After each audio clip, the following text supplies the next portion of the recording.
লোহাগড়া পৌর যুবদলের যুগ্ম আহ্বায়ক সাইফুল ইসলাম মল্লিকের উদ্যোগে অসহায় গরিব ও দুস্থদের মাঝে ঈদ উপহার সামগ্রী বিতরণ। শরীফুজ্জামান, নড়াইল প্রতিনিধি। নড়াইলের লোহাগড়া পৌর যুবদলের যুগ্ম আহ্বায়ক ও সমাজসেবক, লোহাগড়ার তরুণ প্রজন্মের জনপ্রিয় যুবদল নেতা মোহাম্মদ সাইফুল ইসলাম মল্লিকের উদ্যোগে গরিব, অসহায় ও দুস্থদের মাঝে ঈদ উপহার সামগ্রী, শাড়ি, লুঙ্গি বিতরণ করা হয়েছে। বুধবার ১৮ মার্চ সকাল ৭টা থেকে লোহাগড়া পৌরসভার ৮ নং ওয়ার্ডের মানুষের বাড়িতে বাড়িতে গিয়ে যুবদলের এ নেতা শাড়ি, লুঙ্গি পৌঁছে দেন।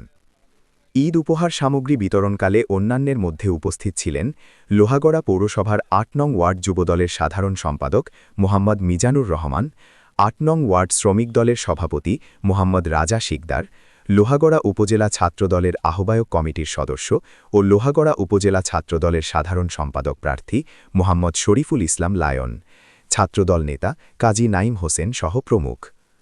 ঈদ উপহার সামগ্রী বিতরণকালে যুবদল নেতা সাইফুল ইসলাম বলেন, আমি বিএনপির প্রতিষ্ঠাতা, মহান স্বাধীনতার ঘোষক, বহুদলীয় গণতন্ত্রের প্রবক্তা শহীদ প্রেসিডেন্ট জিয়াউর রহমানের আদর্শে অনুপ্রাণিত হয়ে ছাত্রদলের রাজনীতি শুরু করি। লোহাগড়া উপজেলা বিএনপি ও অঙ্গ সহযোগী সংগঠনের নেতৃবৃন্দের ভালোবাসায় ও মানুষের দোয়ায় আল্লাহর অশেষ রহমতে লোহাগড়া পৌর যুবদলের যুগ্ম আহ্বায়ক হিসাবে অত্যন্ত নিষ্ঠার সাথে দায়িত্ব পালন করে আসছি। আগামীতে যেতে চাই বহুদূর। আমি বিশেষভাবে কৃতজ্ঞতা ও ধন্যবাদ জ্ঞাপন করছি লোহাগড়া উপজেলার নোয়াগ্রাম ইউনিয়ন শ্রমিক দলের সভাপতি মোহাম্মদ হুমায়ুন কবির ভাইয়ের প্রতি। তিনি আমাকে সকল বিষয়ে সার্বিক সহযোগিতা করে আসছেন। হুমায়ুন কবির ভাইয়ের সহযোগিতায় আমি এই রোজায় স্থানীয় মাদ্রাসা ও এতিমখানায় এতিম শিক্ষার্থীদের মাঝে ইফতারে খাদ্য সামগ্রী প্রায় ৩০০ প্যাকেট বিরানি বিতরণ করেছি এবং গত শুক্রবার আমার উদ্যোগে ও লোহাগড়া পৌর যুবদলের আয়োজনে দোয়া ও ইফতার মহফিলের আয়োজন করি। দোয়া ও ইফতার মহফিলে লোহাগড়া ও নড়াইল বিএনপির নেতৃবৃন্দ উপস্থিত ছিলেন। যুবদল নেতা মোহাম্মদ সাইফুল ইসলাম আরও বলেন, আমি নিঃস্বার্থভাবে আমার এলাকার অসহায় ও গরিব মানুষদের সেবা করে আসছি। আমি আমাদের প্রধানমন্ত্রী দেশনায়ক তারেক রহমানের নির্দেশে আমার সামর্থ্য অনুযায়ী মানুষের সেবা করে আসছি।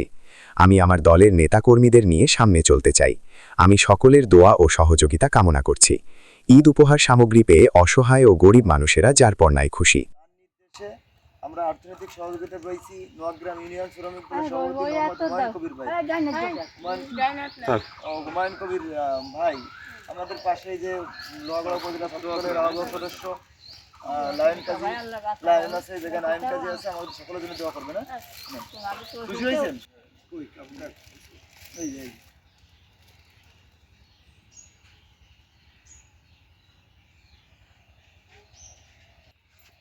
ভালো লাগছে তারেক রহমানের জন্য দোয়া করি আমরা, কেন আমরা উনারই লোক, সব জিনিসতে উনারই চাই। ওই যে জাকুল আছে যে জায়গা আমাদের ছেলেরা, সে জায়গা আমরা না থেকে কি কিন্তু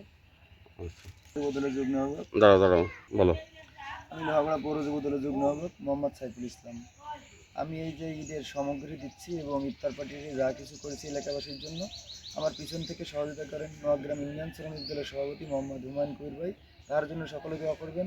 দেশনায়ক তারেক রহমানের জন্য দোয়া করবেন, ম্যাডাম খালেদা জিয়ার জন্য দোয়া করবেন, আর আমাদের এই যারা আমাদের পাশে সহযোগিতা করছে এদের সকলের জন্য দোয়া করবেন। আমি আগামীতেও দিচ্ছি, আবার আগামীতেও যদি আল্লাহ আমাকে দেওয়ার সামর্থ্যটা অবশ্যই দেবো। তবে চিন্তা ভাবনা আছে এবারে যা দিচ্ছি তার থেকে আমি আরও বেশি করে আগামীতে দেবো। অনেক ছোটবেলা থেকে ভাইয়ের সাথেই চলাফেরা আমার। আমি বিগত দিনেও দেখেছি ভাইয়ের এই মানবিক কাজগুলা। যখনই ঈদের সময় চলে আসে, যখনই রোজার শেষে চলে আসে, ভাই কিন্তু গত 2-3 বছর ধরে আমাকেই সাথে নিয়ে নিয়ে বিভিন্ন বাড়িতে বাড়িতে যে আমরা জানিও না যে এই বাড়িতে একজন অসহায় আছে, একজন বৃদ্ধ আছে, তাদেরকে ঈদ উপহার সামগ্রী দিচ্ছে, তারেক রহমানের পক্ষ থেকে দিচ্ছে, নওগ্রাম ইউনিয়ন শ্রমিক দলের সভাপতি হুমায়ুন কবির ভাইয়ের সহযোগিতায় দিচ্ছে। মানে বিভিন্ন মানবিক কাজে আগে আমরা সাইফুল ভাইকেই পাই সবসময়। লোহাগড়া পৌর যুবদলের যুগ্ম আহ্বায়ক মোহাম্মদ সাইফুল ইসলাম, আমার শ্রদ্ধেয় মামা, তিনি একজন মানবিক মানুষ। তিনি পবিত্র রমজান মাসে বিগত 17 বছর ধরে বিভিন্ন ধরনের মানবিক কাজ, যেমন গরিবদের মধ্যে ইফতার মাহফিলের আয়োজন, খাবার বিতরণ, কাপড় বিতরণ, বিভিন্ন ধরনের সেবামূলক কাজ তিনি করতেছেন। তিনি জনগণের পাশে থেকে অবশ্যই একটা ভালো জায়গায় যাবে এবং এলাকাবাসীও সেটাই প্রত্যাশা করতেছে। এবং সাইফুল মামার জন্য পরিশেষে সাইফুল মামার জন্য শুভকামনা থাকলো, দোয়া শুভকামনা রইল।